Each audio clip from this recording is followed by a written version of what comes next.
everyone, and welcome to the final episode of Sly Cooper and the Thievius Raccoonus. Okay, partner, this is it! A trip to Clockwerk's lair! Alright, let's go. Let's do this thing.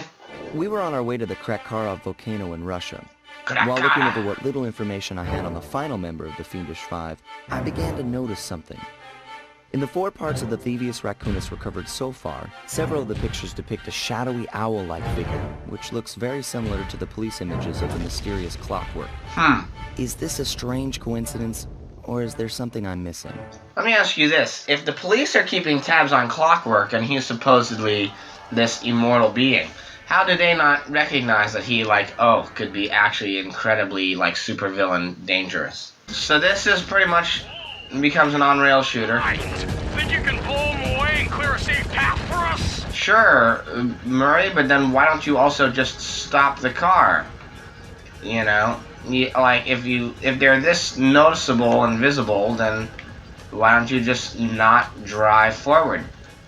You have the ability to use the brakes. I'd say might as well use it. My scanners indicate the Clockwerk is holed up in that owl-shaped tower. I'm noticing that each member of the Fiendish Five seems to have this sort of obsession with very idiosyncratic design choices. Alright, so his henchmen are robot owls who I cannot grab a hold of. Alright, come on. Tower, it's a giant death ray! Oh no! Why take out those rocks or we're in trouble! Alright, well I'll try. Let's see. That, and that, and that. Oh! Already? Last night, I went out to a place in my hometown here, and they were having a local pop-up art show, which essentially, for those of you who don't know, it's pretty much something that happens where a bunch of people around town, all the artisans and crafts people and all of the stuff that they do, they get together and they sell a bunch of their creative things. You know, they'll be making candles and paintings, clothing, you know, all sorts of stuff really. And, you know, essentially they were getting together in this place to go and, you know, just show off their stuff, see if there was anyone out there interested in what they were creating. And essentially I went in there. I wasn't, normally when I go out to public events I have to be invited. That's a sort of restriction I've put on myself. I'm not big into the whole, search for action, see what happens. Mainly because I don't think that I'm particularly good at it. I don't enjoy it. But it's not really, these are sort of events that I go to on a regular basis. I have a sort of rule of thumb that I need to be invited out to an event if I'm going to take part in it, just because I don't really like going out much. I'm very shy and awkward, and I have this innate fear within me about what to do, what happens if I offend someone, or if I say something amiss, or all these really irrational fears that have nothing really to do with anything in my life. I'm just, I don't know, really, I'm very self-conscious about going out there and putting myself out there, which is probably why I'm very sheltered as a human being. Where are all these TVs at? Okay, there they are. But I went out last night to this thing, and it wasn't bad. It was very much local talent supported if you can, which, I'm perfectly fine with. I'm not gonna, I try to do that myself if I can. But this is something that I realized while I was out there, is that I didn't really do these things before I went to college and made a bunch of friends within my college. And the reason I didn't do those things is because I was very, shy about it. I guess the basic message here that I want to lay down is that I want to support local talents. I want to support all the things that I think are worth supporting, because in reality, I'm all about artists collective. I'm all about, giving everyone their chance in the spotlight because they deserve it. But I also don't understand a lot of it, and that's my own failing, that I don't understand a lot of it, you know. I recognize that. And I've had a lot of stuff come my way that I've seen or I've experienced, and I just don't get it. And I think what I need to have in my life is someone around to explain it to me, so that way I can understand what it's all about. You know, because I can go to a pop-up show, I can see paintings of all these different things, and I can see all these, like, sort of candles of different stuff people have made out of, like, jade, sapphire, and, you know, these, like, I mean, it was very much like that sort of, I guess, the word would be, it was very much that sort of, like, atmosphere of, you know, like, maybe because it was October, but it was like a very gothic horror kind of thing, and they were selling, you know, skull-shaped candles that, you know, had the scent of dragon's blood in it, or whatever that is all about. But, you know, aside from that, putting the gothic horror thing aside, you know, which, again, it's a whole genre of thing that, you know, I don't understand it, I'll admit that, and that's my own fault and failing. But I think the main message I'm trying to get here is this, which is, I want to be as diverse in my tastes as I can be, and I think the thing that holds me back is my own self-preferences for what I like, you know, and that seems like a silly point. It seems on the surface like, well, what's the problem here? Don't you, by the very nature of what you do in life, don't you have your own preferences, and aren't they going to, by very nature, sway your own critical evaluation of the art you consume? And the answer is yes, obviously, that's going to sway it.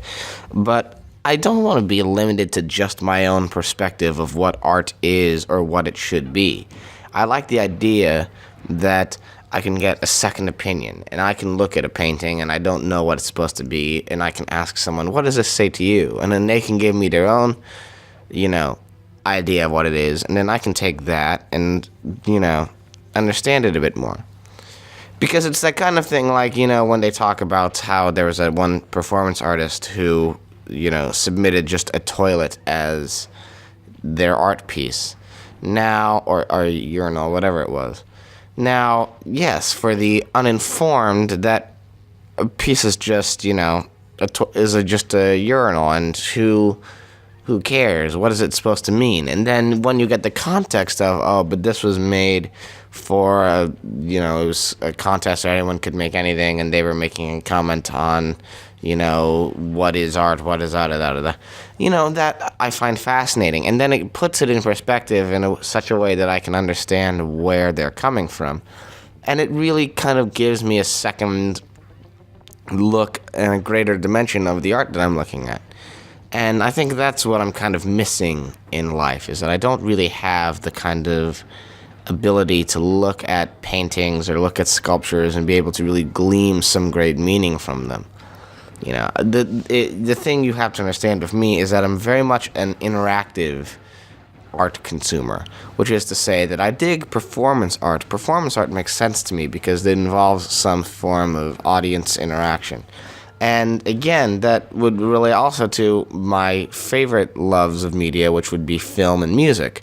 Those have an absolute requirement for the audience to understand what is being presented. If I think of my favorite films like Citizen Kane, or if I think of my favorite albums like Quadrophenia or The White Album or Blonde on Blonde, you know, the thing with these pieces is that they require me to pay attention to what they're doing. I'm not one of those people who puts on a record and just has it on in the background while people are at parties and, you know, messes around. To me, the music is meant to be sat down and listened to, you know. Same thing with film, you know. I'm not really someone who just flips through the television channels or puts something on Netflix and just has it on in the background while I'm doing something else. I've tried very hard to multitask in that way, but I cannot bring myself to do it. I am an active listener. I'm an active viewer. I want to be able to glean the most I can out of whatever media it is I'm consuming. And I think that is kind of the problem it's not really the problem or the failing of, say paintings or sculptures or things like that, but there are pieces of art that, like, I feel like I'm getting as much as I can out of it just by looking at it. And that's not fair to that form of art and that form of artistic expression. There are a lot of people I've worked with in the past and who I consider my good friends who are visual artists. They paint, they sculpt, they do these things. And I'm trying so hard to be able to give them my support and be able to be like, yes, this is greatness, and I respect what you're saying with the art, but I don't know what they're saying. And that's not their fault. That's my own fault as a consumer and as a, patron of their art. I don't understand the medium and the format enough to really appreciate it on that level. And I wish I did, I really do wish that I could give it what I want to give. So anyway, I guess I don't know what I'm really bemoaning here. I guess it's more I'm bemoaning my own lack of understanding, and there is a part of me that wishes there was someone who was able to explain all this to me, and maybe one day there will be. I don't know. We'll see what happens. But anyway, back to the game. Like I triggered one of Clockwerk's security algorithms. Stay sharp, Bentley. So, this is something that actually, I've talked in the past about how there were a bunch of different, mini-game ideas in the first Sly that never made a return. This is one that did, actually. Very, very few of these ever, came back for Sly 2 and 3, but the hacking stuff actually did return. And that's because it's legitimately fun. It's a nice sort of, digital, arcade shooter. I mean, the slow-mo mechanic didn't really make a return, and I kind of got trapped there, as you saw. That was a sort of, well, I'm not escaping this one. Death is just befalling me. Oh god, I've got 0 lives? Really? Already? Ugh, man. Level 2. This is gonna be really painful. I can sense it. It's like you knocked out your own safeguards there, buddy boy. Whoa, whoa. Level 3. Yes. So I got 13 levels of this, don't I? I know, it's 5, sorry. Already? I mean, they refined it later on. In Sly 2 and 3, it's different than this. It's a bit more refined, and it goes for a more top-down thing than this kind of third-person angle, which is very rewarding. It's very nice. It's actually an improvement, but for what this is, it's pretty good. I can't complain. Oh, bugger. Yes, try again. Do you think this is actually what hacking is like in real life? You think it functions along the same lines as this? I highly doubt it, but... And I'm just realizing, too, that those reds are insta-kill, but whatever. Alright, I'm steering pretty badly right now. I've been crashing into code, and that's, really to my downfall. Okay, come on. Come on. No. Nice try. Clockwerk coding. Limited division. Okay. I mean, oh, bugger. I'm trapped here. It's like being stuck in a junkyard. Level 4. Yeah. I believe level 4.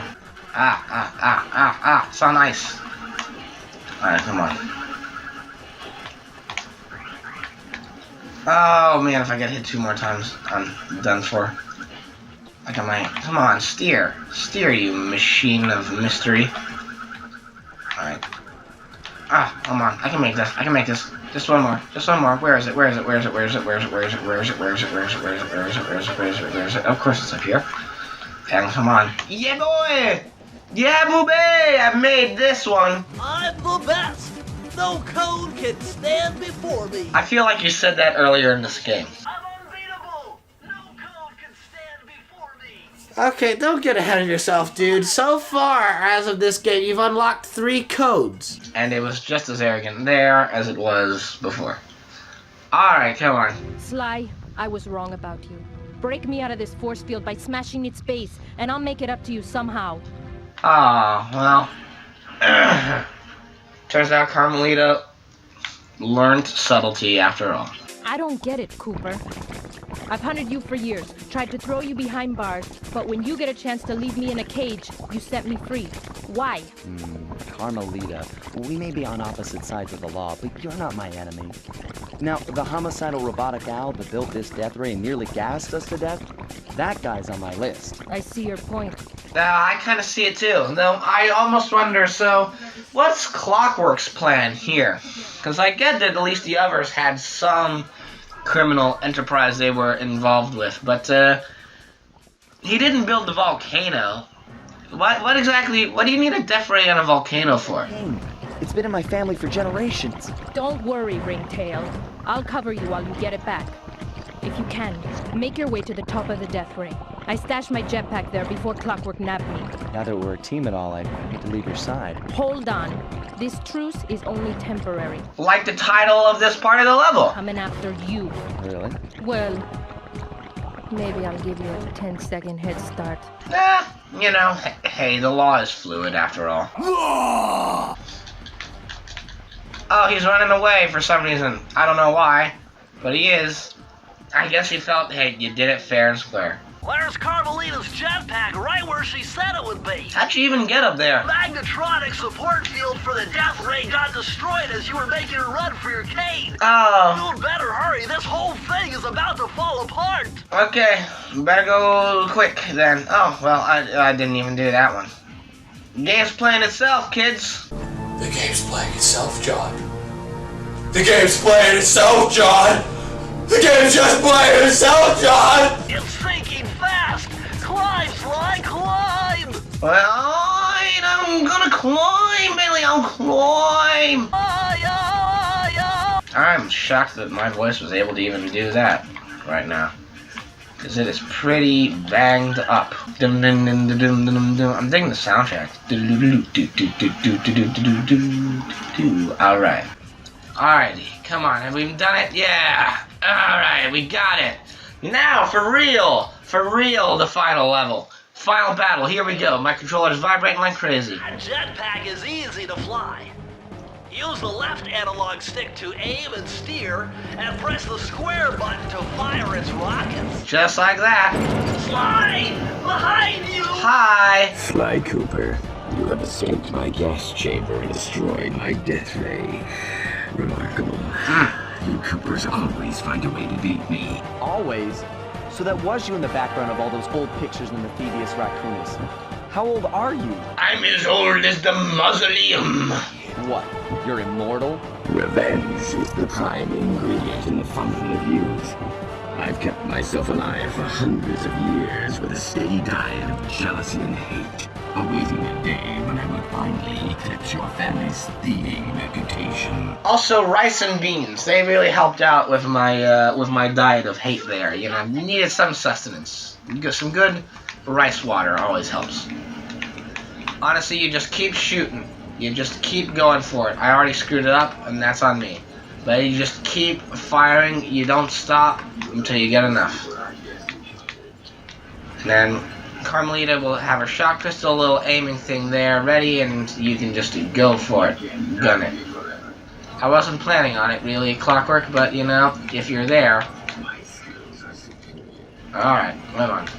He's gonna just be bragging all day and all of the night until we can't brag no more, until we're blue in the face.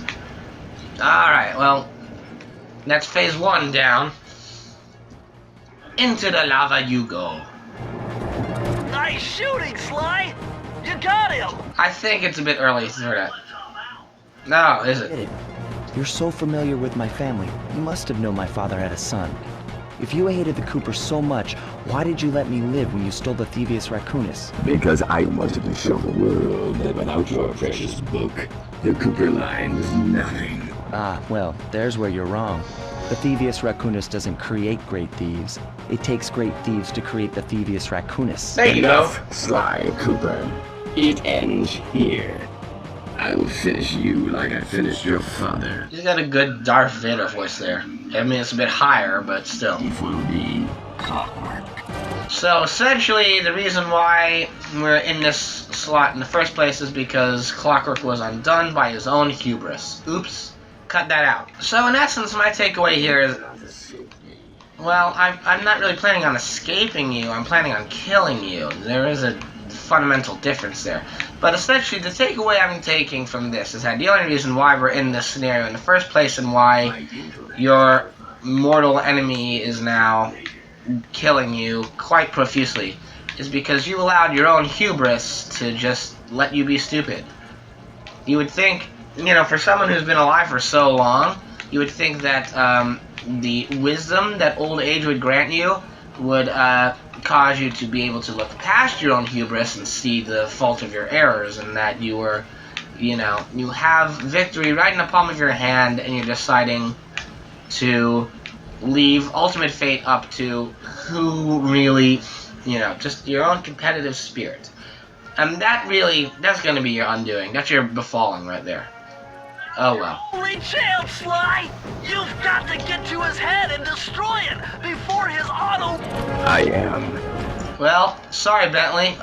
If it's my only chance, I don't have time to listen to your dialogue. Oh, bugger. I like how the lasers are still there. As if that even applies at all. Remotely to anything. Flowers. Oh, God. If you want to get spooky on me, say, like, happy things like flowers in a very evil presence voice.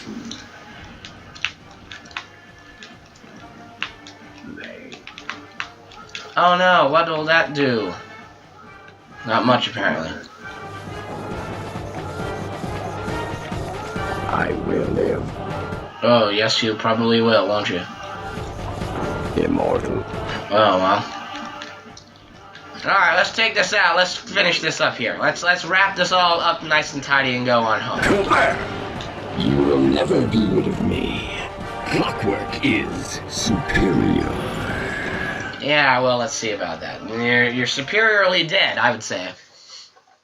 It took some tricky maneuvering, but I managed to snatch that last piece of the Thievius Raccoonus from Clockwerk's claw. Yeah, I would say it took some tricky maneuvering. Did you jump into the lava? Raleigh, Mugshot, Ms. Ruby, the Panda King, and finally Clockwerk.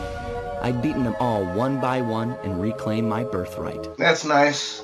Of course, there was no way I could have gotten here without the help of my pals. I know this hasn't been easy for them, yet they stuck with me through it all. I actually think it's been profoundly easy for them. They've been sticking around in the van for the most part. To get out in the field with me. I know he was scared, but he's got more heart than anyone I've ever known. No, he was scared. Well, he's not going to be scared anymore in the sequels. Without his expertise, I'd have never found my way off that rooftop in Paris.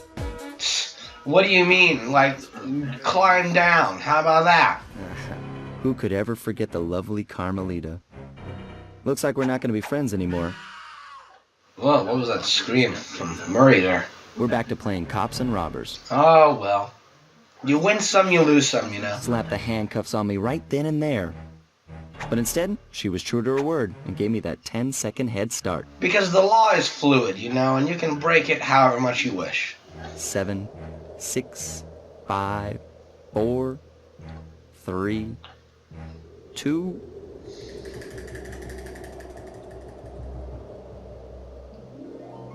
1.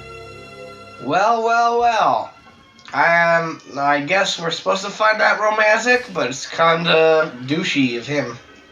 It's kinda wrong, I must say. Felt bad leaving her stranded on that giant rock, but I knew it wouldn't be long before we'd see each other again. I'm for stranded on a volcano, and I'm supposed to feel all romantic about that. Well, folks, looks like that is just about it. I want to thank you all for coming along with me on this ride here with Sly Cooper and the Thievius Raccoonus. A very classic game, a very nice, promising start to a great franchise that got even greater as it went on. I probably at some point will do the other Sly games on the collection, but in a similar way with what I'm doing with Ratchet & Clank, I don't want the show to be just the PlayStation weekend, which I think it kind of would have the chance to be if I jumped straight into Sly 2 after, I guess it's those two, Grady Hunt and Ryuichi Hasegawa. We included little references to them somewhere. I mean, I get that one of them was the hot dog guy, I just don't know where the raccoon one was. But, yeah. I mean, I don't want it to become like, okay, well, now I'm immediately playing Sly 2 after Sly 1, or, oh, now I'm immediately playing Ratchet and Clank 2 after I finish up Ratchet and Clank 1, when or if that happens. So, the next game that we're going to be playing on the Saturday show, we're going to be doing a little special 6-episode special of Super Mario Party. It came out earlier this week when I'm recording it. I've already recorded the episodes already. It came out last week for me. It came out 2 months ago for all of you. And I will see you guys for that next week. Bye-bye. Oh, his red eyes are glowing. Thank you for the emphasis, Murray. You really brought it on home.